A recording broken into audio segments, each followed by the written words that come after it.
You're listening to the Sales Hunter podcast. My name's Mark Hunter, the Sales Hunter. And hey, you got a sales call to make. You got a prospect. How do you start that conversation? Oh, we're talking about something that's right up my alley with a gentleman who was out there selling, making it happen. Chris Bussing is going to join us in just a moment to talk. Well, why am I talking? Let's get the show going right now. You're listening to the Sales Hunter podcast with Mark Hunter, where the focus is to help you as a sales leader sell with confidence and integrity. And now here's your host. Hey, once again, I'm back, Mark Hunter. This is brought to you by Fist Bump. Great organization. I'll tell you more about them later on the show. But how many times have you had to make a prospecting call and you just don't quite know where to begin? How do you make this happen? You know, that's a topic I talk about. So to help me, Chris Bussing, welcome to the show. Hey, you're out there making sales calls every day, right? You're selling the big stuff. You're in tech, right? Absolutely. I'm actually in the cloud space. I used to work for Google Cloud, and now I'm at a cloud services company that helps companies adopt and optimize Google Cloud, AWS, and Azure, just for context. Oh, I love it. You're in my sweet space. You're in that whole technology space. I love it. So, okay, talk to us. You're about to make that cold call. What do you do? Hey, Mark, this is Chris calling from Oracle. I realize I probably caught you in the middle of something. So do you have 20 seconds for me to tell you why I'm calling? Go ahead. Okay. Yeah, go ahead. So that's an example of one way to open a call. It's called a permission-based opener. Or you could use what the legend Mark Hunter does and just lead with a problem. Like, hey, Mark, this is Chris calling from Oracle. We're helping other manufacturing companies like yourself leverage data to increase time to market and improve quality assurance. Does that sound interesting to you? Or it's something like that, Mark. Tell us real quick, don't you lead with a problem when you open calls? Yes, I do. I love leading with a question. I love leading with a problem. But now let's talk about this because you just went through a couple different examples. How do you know which way to go? Because again, I normally do the latter, but there's sometimes that I do the former in terms of, hey, I'm Mark Hunter, the Sales Hunter. And, so how do you determine which one to go with? Because you're out there making calls, you're selling that big stuff, that big tech stuff. Yep. How do you determine? Yeah, I feel like cold call openers are like trying on clothing. You need to try on the one that fits you, that you feel confident and comfortable using, just like, your favorite clothing. Because like, I know some folks who can do really funny cold call openers. Like, hey, Mark, I realize you'd rather be in jury duty right now than getting a cold call. Do you want to roll the dice for a moment or hang up on me? Now, the tone I just used, I was decently confident and comfortable and they might get a kick out of it. But if I said it with like, hey, Mark, you might rather be in jury duty, and you're nervous, they probably will hang up on you. So some people might not be comfortable when they try on the clothing or the metaphorical clothing or a cold call opener like that, using it, and they can't deliver it confidently. So maybe someone who's anxious could use that permission-based opener that is socially aware. You acknowledge you're an interruption and ask for permission, and then you get the full attention of the prospect to share why you're calling. So I'm just trying to give a couple examples because I have like 20 cold call opener examples, but the key is understanding what feels authentic to you. You know what I'm saying? Does that make sense? Yes. Hey, I want to run with this for a bit because you said something that you got to feel comfortable with. It's got to fit your personality. And this is what I always say. If you're not prospecting in your personality, it's going to come across really awkward. And you also said something powerful, that permission. It's kind of the easiest one to do. And for newer people, it is what they should gravitate towards, newer people. But I'm going to push back a little bit that I don't like to stay locked in on that for very long because then I just become a rote salesperson. How many dials am I going to make? And if you go to some others, that's why I love asking the question lead. But you said you got some other examples. I'd love to hear some of those other examples. Yeah, Mark, I love that you get right into the problem because that's the whole point. The opener, typically the way I approach it is to get agreement from the prospect that they're going to give me the floor to pique their curiosity. And piquing curiosity is about sharing that relevant, expensive, hairy problem that they're probably dealing with, because you've helped similar customers like them solve those problems. So maybe I ask for, do you have 20 seconds for me to tell you why I'm calling? And there's like, sure, you got a minute. Sometimes they'll give me a little more time, which is nice. say, I specifically head up business development, or as an SDR, you actually could prop yourself up a little bit by saying that. I'm a senior account executive, so I might say I head up sales with a focus on the Austin, Texas area. I like to personalize to make it feel local, and we help manufacturing companies like you that are making 500 million revenue and above. Right. There's more tailoring and personalization to the size. So I've tailored to the local region. I've tailored to the industry and the size. And you might say that's fluff, but I think these little things can go a long way to make it feel familiar. And we help them, increase efficiencies in their quality assurance process by leveraging data and AI to quickly identify issues with their, for example, one customer is still producing wafer technology, and the business impact of that was that they reduced cost. I'm just kind of going off the cuff here by $5,000 a month. Again, I'm making it up, and it actually sped up time to market for shipping new products that impacted their top line revenue by $100,000 on the year. I was curious, how are you managing your quality assurance process today? What are you doing to speed things up? Okay, so you saw a little bit of personalization. Mm-hmm. You saw talking about relevant business problems. I try and talk to things like business value, like saving money, driving top line revenue. Of course, if you can drive revenue, that's basically king or queen. Mm-hmm. It makes a huge impact. And then I use an open-ended question about how they're managing that or dealing with the problem to open up a dialogue. Okay, now you said a lot there. I said a lot, yeah. Well, and I want to go back because there's some real nuggets in there. What you shared hey, in Austin. So this localizes you. And again, Yes. so many times people are reticent to talking to anybody. But of course, to do that, I'm gonna jump the shark here. That you better have an Austin area code phone number, right? Yeah, and so here's the thing, because I have a Naples, Florida area code phone number. Oh, interesting. So that's where I'm born and bred. And so that is interesting. But I will say you have to be in integrity. I know that's big, one of your values, and that's a foundation of high performance. Nothing works without integrity. So you got to be careful. You don't want to lie. I actually do have some customers in Austin, and I'm heavily focused in Austin, which quick side note, in sales, your focus breeds success, and that starts with targeting the right prospects. And I'm at a startup where I can pursue any and all opportunities. I'm actually the second founding US seller in a global Series D late stage startup that's looking to IPO. And what I learned in being able to pursue any and all opportunities across the world, and I've even done some deals abroad, is that focus breeds success. And it's been my best strategy to take advantage that I'm local in Austin. So I do live here, to land local whales, highly profitable customers, and then expand there and have that local focus. So just a quick thought on if you have the whole world as your oyster and you're not at a big enterprise company where you only have 15 accounts, focusing locally is a great strategy. So, okay. I love what you said. Yeah, there was a mic drop moment in there. Focus breeds success. Focus creates success. Yes. And I think for salespeople, salespeople struggle getting confidence. And in order to be confident, you got to be focused. And that leads to success. So I love what you said. And I also love the fact that you said that, hey, wait a minute, you got a Naples, Florida phone number. So it'd be kind of interesting because I'm calling somebody. I happen to live in Dallas. Phone number. Not far off from me. That's right. Phone number I have is from Nebraska. But I could use Dallas, and if somebody called me out on it, then that actually kind of warms up to a story that I could say as to how I got here. Same thing that you could. So I like that. Because you also said something else that was very interesting, and you personalized it a little bit. You brought the prospect into the call. This is so key. This is what I tell salespeople all the time. You got to bring the prospect into the call. Because you validated also, you shared several validating statements as to how you work with, and you used that example of this company in terms of wafer technology. Tell a story, by the way, a customer story. Quick side note, but back to you.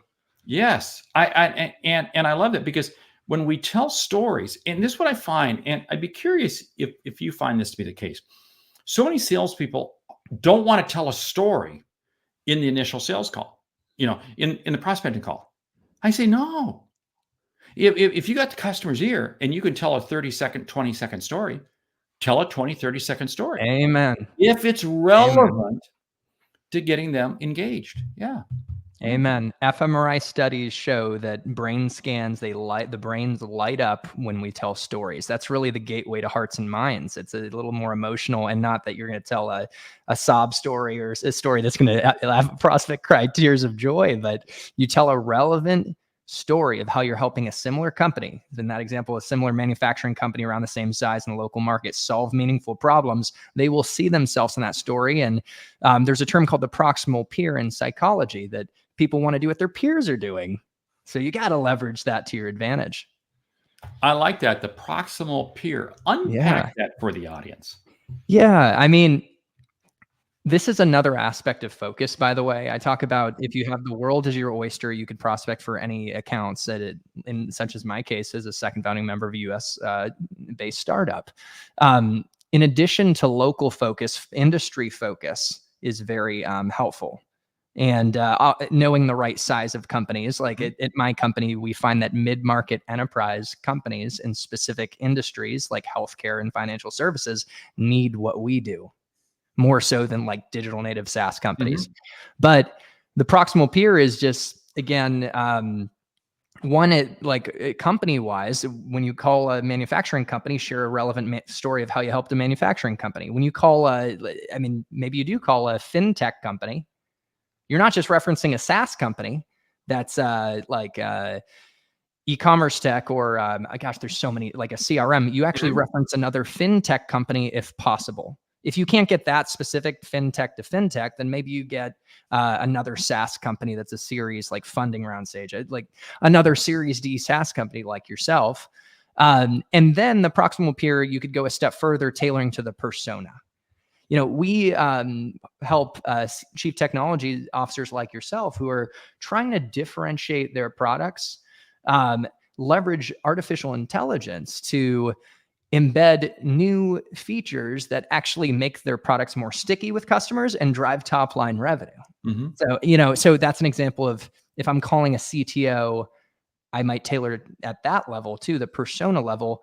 And you know what? I should know the key performance indicators of the CTO, the key performance indicators of the CFO. I was just, I'm working on a monster deal with $1 billion company that a lot of people might know in the financial services space. And I'm working with the head of platforms, and he's trying to champion us to help with a migration to a cloud provider. And he said, I'm getting stuck with procurement. And not that I'm going to cold call the procurement person. I want to work through my champion, but what are their KPIs?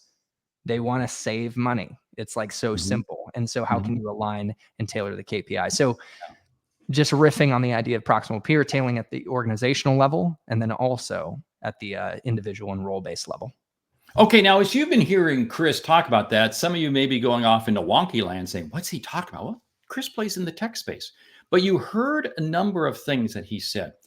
And what he's talking about is tailoring it tight, regardless what industry you're in. It's about tailoring your message. And the more focus you get, you create success. And that was a great example, because you know your space well. And how did you do that? Because you got focused on it. And this is what I think so many salespeople, we treat every call as a generic call. And you just walked us through a number of examples where you're talking about, depending on the level of person that you're calling into, you're using different strategies and different techniques. And I love that approach, because that is something that we as salespeople, it's not the number of dials, it's the quality. Yes.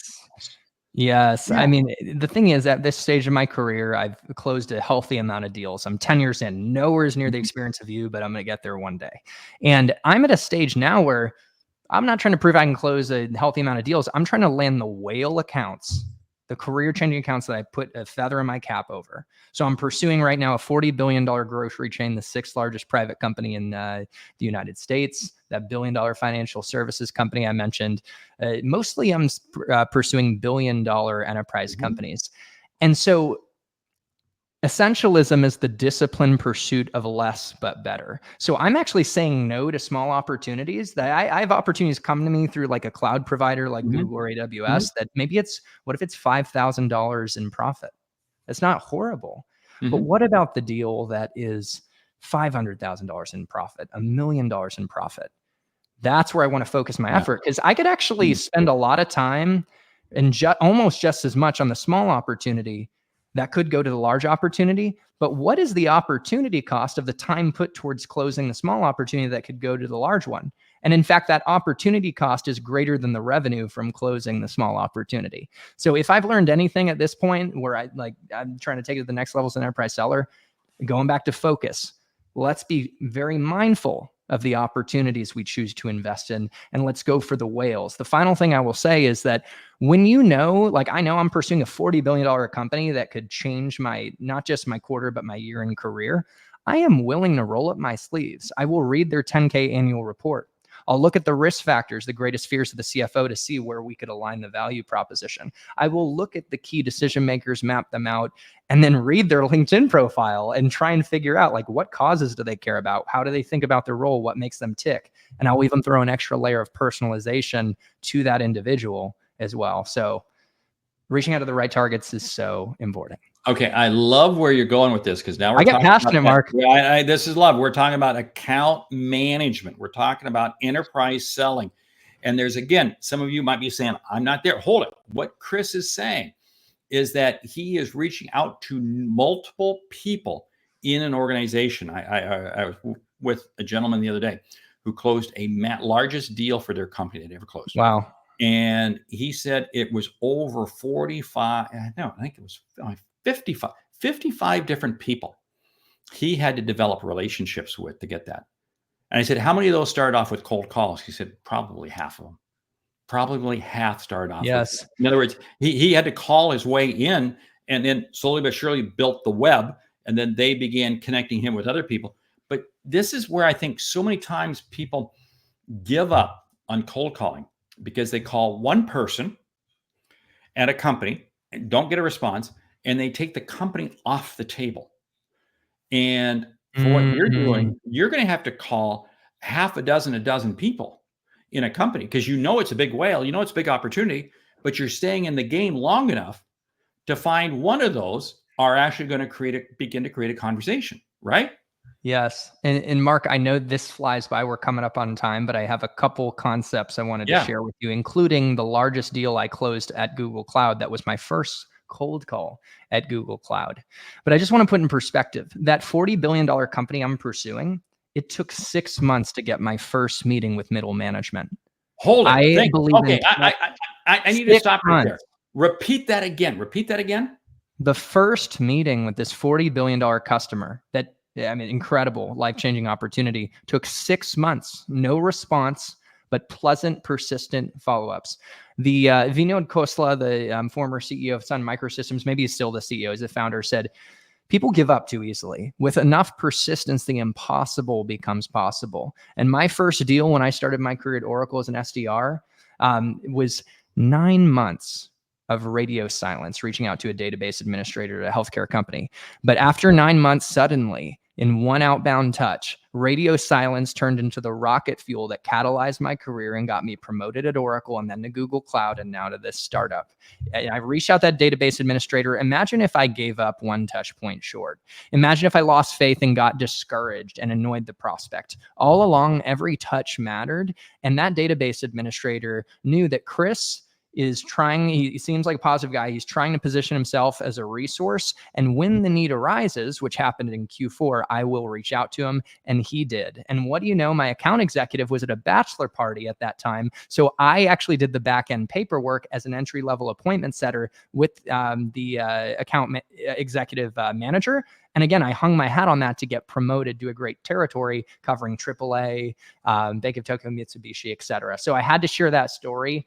Like literally just sales teaches you that persistence is so powerful. We have to stay persistent. Hey, we got to take just a moment to thank our sponsor, Fist Bump. If you're struggling to get your customers to be excited about talking with you, kind of like what we've been talking about here today, with you or your sales team, I've got a resource for you. Our friends at Fist Bump help companies increase pipeline and support their prospecting activities with a proven personal brand program for C-suite and sales leaders. Hey, is this you? If this is you, go to getfistbumps.com/the sales hunter. Set up a time to talk with one of their people, Brandon or any of his people. Let them show you how it works, because it works great. Just say my name, you're going to get a free month service. Hey, remember, getfistbumps.com. I want to come back to this because, again, you were persistent. I talk about this all the time, but I love it because you're out there making it happen. You're giving a real life example. I share examples with me. But we've got to stay in the game. Now, you also used a word that you said you were bringing value. You were bringing information. Very quickly, we only got about 30 seconds. How did you stay in the game? What kind of messaging were you sending? The mistake people make is, again, getting discouraged or just saying, hey, just checking in. That's fluff. There's no value. I would follow up with messaging that's personalized. Like, oh, I noticed that on LinkedIn, you got this new certification. Congratulations. By the way, we've got an upcoming event that I wanted to invite you to. So personalization and value add. Oh, we just had this announcement of a partnership that might be relevant to you. I thought I'd share it. I was curious, does this look interesting to you? Happy to align our account team as a resource to support you as you pursue your initiatives, something like that. So the point is always be, foundationally pleasantly persistent, and pleasant means with a positive tone, never getting discouraged, and to continue to keep it personalized and thoughtful. You're making an effort, and relevant with updates, and even like sometimes generously offering to like a ticket to an event. A lot of these big companies have like cool events that are going on, and talk about the ultimate catalyzer. In-person experiences are like 8 virtual meetings. Oh, they sure are. Hey, Chris, we got to wrap this show up. Yeah. Chris, too much fun, man. This is absolutely cool because we've been talking with Chris Bussing, who is actually out in the trenches, making it happen, making sales calls. In fact, you said you got a sales call right after we get done with. Yeah, I do. I told him I was going to be a little late for my doctor's appointment. Real quick. How do people get in touch with you? Yeah, people can connect with me on LinkedIn, Chris Bussing. My YouTube channel is Chris Bussing. I've been growing it for 3 years, sharing a lot. I just love it. And I do have a course called Tech Sales Accelerator. It's actually a collection of 8 courses designed to give a blueprint for people who want to break into tech sales. Maybe they're selling in other industries and want to transition and increase their earning potential. They want to know how to interview and network to get the job, and then also how to get promoted and master sales development. So Tech Sales Accelerator is linked in my YouTube videos, and there's a website too. Hey, and we'll put a link on that in the show notes. My name's Mark Hunter, the Sales Hunter. What is this about? 2 episodes a week, one with a deep subject matter expert, deep dive like we've had here today with Chris. Second episode, short, single topic for me, the Sales Hunter podcast. It's all about helping you see and achieve what you didn't think was possible. Leave us a review on your favorite podcast app, and I'll see you back here for the next episode. Thanks so much. Great selling. Cheers.